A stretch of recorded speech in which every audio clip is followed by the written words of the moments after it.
नाशिकमध्ये जर का भयान हल्ला होत असेल तर त्याची आम्ही माफी मागणार नाही, हात सोडून त्याच्यावरती आंदोलन करणार आहे.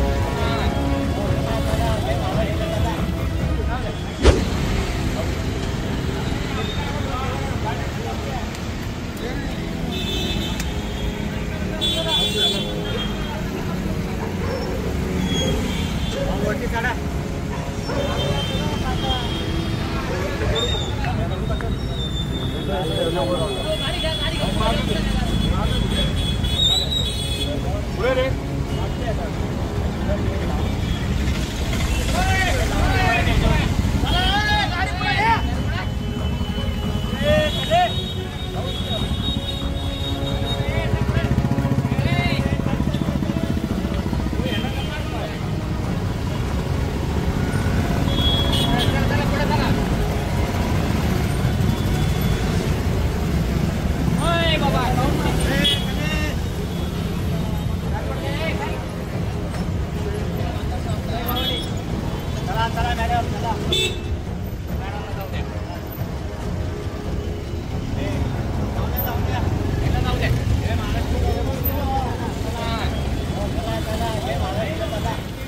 तुमको मराठी आता है क्या? मराठी कन्नड.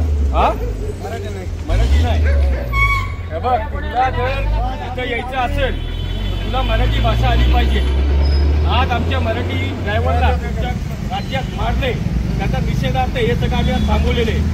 कळलं का? काय चिटकून गेले ते. मला एक सांग,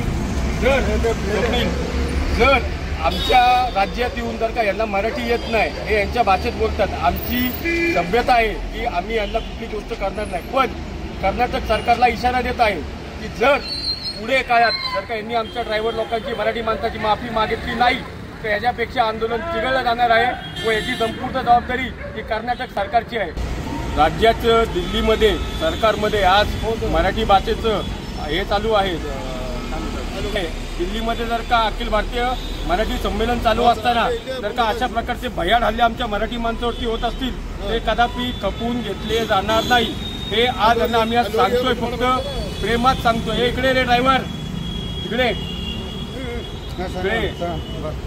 इकडे येतो. तू गाडी चालवत होता ना, तू गाडी चालवत होता. तुला मी आज सांगतोय प्रेमात की आमच्या मराठी माणसावरती हल्ला झालाय. आमची संस्कृती तुमच्यावरती हल्ला करायची नाही. पण इथून पुढे जर का तुमच्या सरकारने आमच्या मराठी माणसाची माफी मागितली नाही, हे आंदोलन चिघळलं जाईल. तुमची एकही गाडी पुण्यात आमच्या डेपोला येऊन देणार नाही. हा मराठी माणसाचा निलेश प्रकाश टिकम यांचा इशारा आहे. हे तुम्ही तुमच्या डोक्यात घ्या. आणि जर यायचं असेल उद्या ही गाडी तोडली फोडली जाईल, याची जबाबदारी ही कर्नाटक सरकारची असेल, बाकी कुणाची नसेल. मराठी माणसाच्या वरती हल्ला हा खपवून घेतला जाणार नाही. तसेच आम्हाला कुठल्याही प्रवासी आहेत त्यांच्यावरती कुठल्याही प्रकारचा दाब दबाव किंवा ताणतंत्र आणायचं नाहीये. प्रत्येक राज्याचा माणसाने महाराष्ट्रात यावं, त्यांचं स्वागत आहे.